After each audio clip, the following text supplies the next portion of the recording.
So good morning again, Unity North. I have to admit, this is a bit surreal. I've been up here before, but when Richard asked me to give the talk after my ordination, I had this feeling of, oh, am I supposed to drop some knowledge and some wisdom that I've learned? But then I remembered, for me, being up here is a co-creative experience. I love asking questions, the energy back and forth. And I don't know if I have any questions today, but what I do know is that you are part of this experience. And so I don't need, and you're my question answer right there. We've got the front row. They're always willing to play.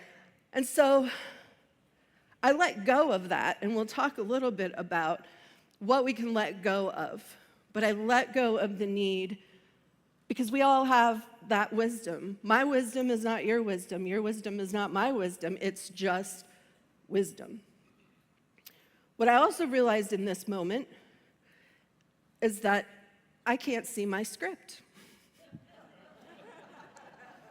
Quick story. My friend Amanda Sue, hello.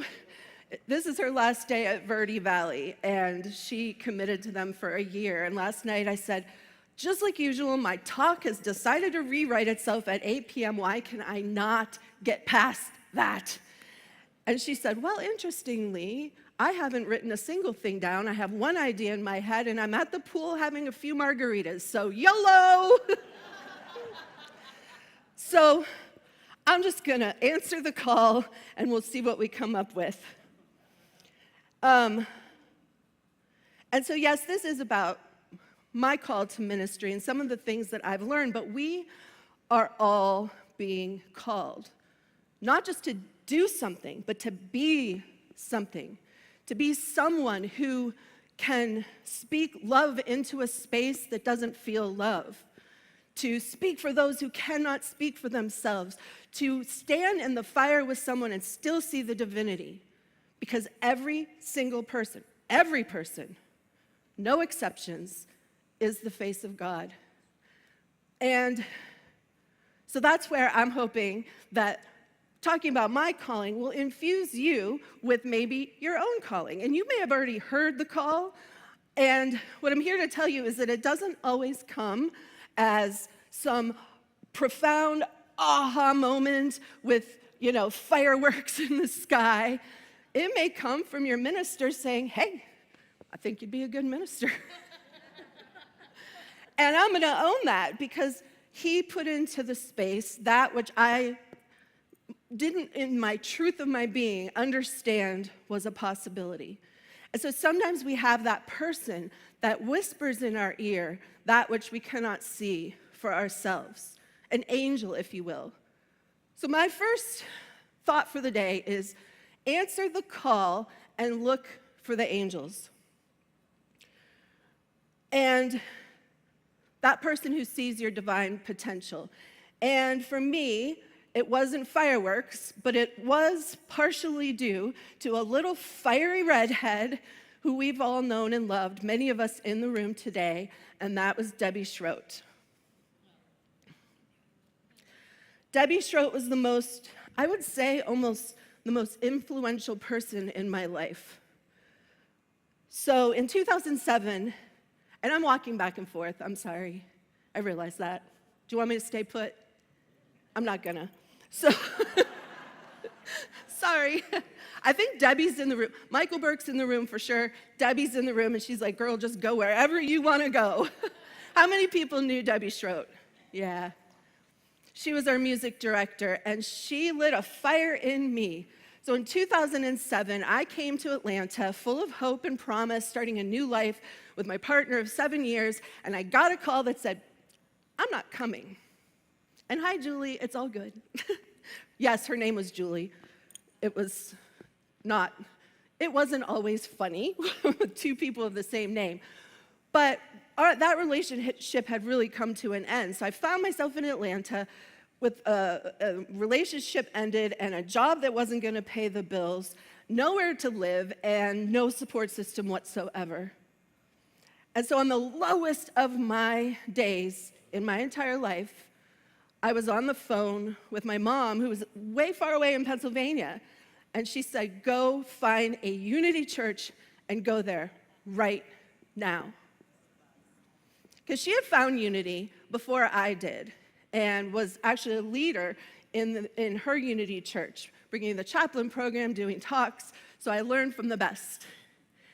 And so on that Tuesday morning, I pulled up and wandered into Unity North when we had the admin building, and I couldn't even speak through the tears, but Debbie came around the corner, this fiery redhead with the voice of an angel and the southern drawl, and I was never the same. Not only did she, and I learned she was a bulldog. Talk about me with a bone. That's where I learned that. And so she insisted I come to choir practice that night. And I didn't even recognize myself, but you don't say no to her. So off I went. And from there, she helped me rebuild my life. And it was not always easy. Angels are not always just spinning halos of peace and love. Sometimes they call you to task. And that's what she did. And I was new on the spiritual journey. So I was not the best student. I was a victim with a capital V, thinking everything happened to me. And I barely recognize that person now, but it's come with a lot of deep work. And so she held my feet to the fire. We visioned the perfect apartment near Unity North, and we found it. She said, that job's not paying, you need to start applying. And so I applied to Kennesaw State University to work in human resources. Now here's the funny story. Not so funny at the time. We were going to a 4th of July party, and I feel like some of you might have been in this party, Diane, maybe, and it was gonna be full of our Unity friends and family. And I was in the running. I think like 50 people had applied for this job, and it was down to 3 of us. And we were driving, and a hawk flew over the car, and she said, well, job's yours. And I said, why? She said, because the hawk said. So I was like, okay, Debbie, that's great. Needless to say, I had no idea what was about to happen, which is we parked the car, we went in the door, and she said, everybody stop what you're doing and congratulate Julie Boniger for getting her dream job at Kennesaw State University. Raise your glass. I wanted to strangle her. I was still new to this. I got the act as if, but man, what was I gonna do if I didn't get the job? So I had a choice. I could say, no, Debbie, she's just trying to be positive. Or I could live into the energy of what it would feel like to have that job. And if I didn't get it, I'd just explain that later. So I chose B, and I got the job. Thankfully, I did not have to undo that. And so I invite you to think about who, if you've had a calling, who in your world has possibly heard your call, not so much as a whisper, but an echo. Is there somebody that has seen something in you that maybe you're afraid to really know for yourself? Because every single person in this room is a minister. You may not have heard the calling for all the schooling and all the many things, but every time you walk in here, you're ministering. Whether that's a smile to somebody as you walk in the door, or a newcomer downstairs at the newcomer table, or if you lead a ministry and you see that in somebody, you are ministering. And so I invite you to think about something that maybe is birthed in you, and the person that maybe you can hold the vision for. And it doesn't have to be ministerial school. It can be the vision of the next phone call I need to make, the next scary step in the direction of something you want to do. We have that opportunity for each other. So that's the first one. My second one is stay curious. Your credo is a compass, not a contract. So the first thing that you do in seminary is write a 7-minute talk on your calling. How many people know me, and how many people think I was able to do that? I did. It's an important skill. I'm not saying I'm doing it today, but I tried really hard, Richard, to come in under my normal. And in your last year, you spend about 10 months formulating your credo, which is your belief system. And so although all the classes that I had on the Bible metaphysics, which I loved, and the New Thought authors, and all the financial stuff of how to run a church and board relations, the most important work I did was the deep inner work. And Marianne is nodding her head. Yep, she knows. That deep interpersonal work, and sometimes we don't want to look at it. It can be scary. But that, to be a minister, whether leading a church or you walking in here, requires us to do the work so that we can walk beside those that we serve, and not in front and not behind, so that we can hold that space for them to hear their own unique voice. I wish I had a question. So that 9 months was a gestation period of transformation for sure. And in the Credo, we go all the way back to the religion of your parents, your own religion. I could still recite the Nicene Creed. How many of you out there could still recite yeah, in my Credo talk, I actually did. And I love the cadence and the familiarity of that. But we unpacked all of that. The messages that we received about ourselves growing up, all of that goes into play with formulating your credo. But as the process kept going, I got more and more confused or concerned, because I thought about month 6, what do I believe? I have no idea.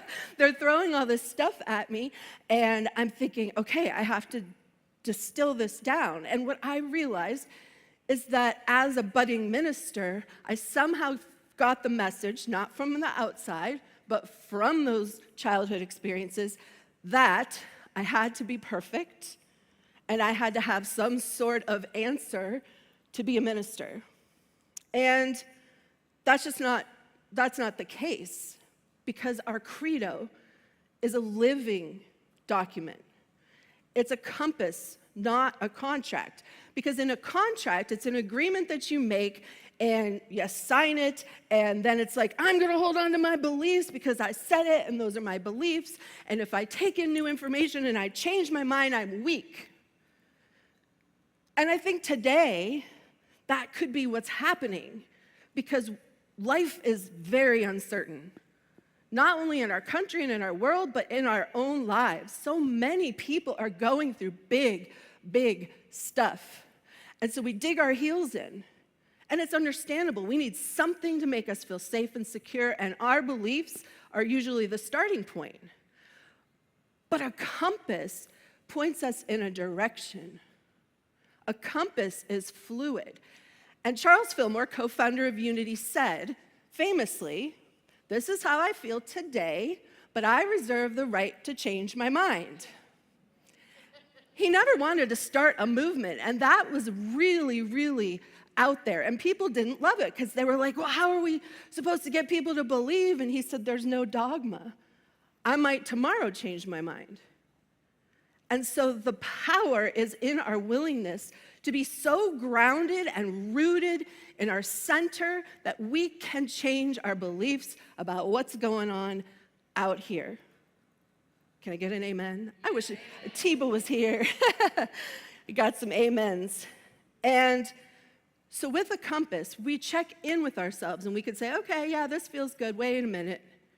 I can let go of that, because now I'm receiving information. And Charles also said, go to headquarters. Go to the silence. And that has become so crucially important to me. There are lots of ways to pray. There are lots of ways to meditate. However, going to silence and sitting with no agenda, no thought, you get to know in your body what your truth is. And we have the power to change our mind.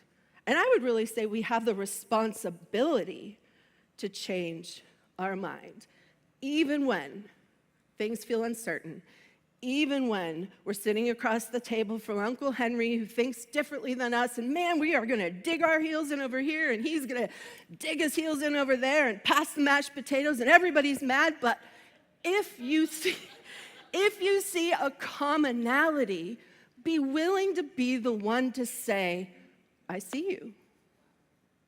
I see you. And it does not rock my center. And that's something that just happened to me in the last 6 months. And my mom can attest, I'm sort of like a different person. Yeah. Because again, I went from big V victim to, I'm getting it. I feel triggered right now, and I won't gnash my teeth so much. But on the inside, I'm like, how could you? And now I'm going to transform my thoughts. And I am not saying that unity principle number 3 should go away, because as Susie says, the answer is always principle number 3. We do and can change our thoughts, but the real gift is when we don't have to. When we're in a situation and our center and our truth is so untouchable, what's that book, unoffendable, that we can really be present. Present to the person across from us, present to Uncle Henry. And you might have the thought, okay, he's a divine being, and think of maybe how he grew up. Is there something about that? But then eventually you get to where you don't even need to do that, because you're grounded and you're able to say, you know what? I hear you. Let me think about that. And so, number 3, what do we do when we stay curious? Presence over perfection. This is a big one for me. During COVID, I was the creative director, and it was my happy place. I am not gonna lie. And the work I do today is so important, and I cherish it, and I would never give it up to go back. But boy, do I love a through line. From Winnie the Pooh in the garden to a drive-through service, Danielle knows, to a campus-wide Easter service. We were able to create things to keep us connected during a time when we had to be physically apart. We even did a Choose Your Own Adventure Sunday, and I have to thank Richard because he had to come up with 6 talks that day, and you guys got to vote. And the band got to pull up all these songs, and you got to vote. And I love that. But in the last year of seminary, I realized at what expense is epicness on presence, right? That's Richard's, has been Richard's advice to me. Can you have both? Yes. Am I going to probably do something epic again? Probably. But now I have the awareness that it is more epic to sit with a child. I always use Xavier, who's dropping some knowledge. And if I'm thinking about camp and the million things that I have to do, how am I present with that? It is much more epic. Or if I run into Beverly on Sunday morning and we have a chat and I'm thinking, oh, I got to get there and do, because I have a lesson that includes 43 different activities. It's epic to sit with somebody. And so that has been a big growth period for me. And one of the things that they used to say about me is that at some point they expected to see someone, if not me, zip line from the balcony onto the platform. And I'm not going to say that won't happen, but not at the expense of presence. And Diane Glenn, who I'm so happy is here today, can definitely tell you that I was this close. I caught her on a weekday, not a weekday, but a weekday, of letting me have Mary ride in on an actual donkey for Christmas. It was a no, maybe. And I was like, maybe, let's do this. And then I saw how much a donkey gets per hour. I mean, we got through the fact that the guy dresses as a shepherd and they make sure that he's all handled here and they roll the thing out. But that donkey, I want to say it was $1,400 for like 3 hours. And even in my epicness, I couldn't justify that. But I think I'd like to know who his agent is. Everybody wants a donkey on Christmas Eve. And so thankfully, I made my own decision not to ask for that much money, Diane. But tell me, you were thinking about it. She was, yes. She's going to say that now. And so you can be epic and keep presence at the forefront.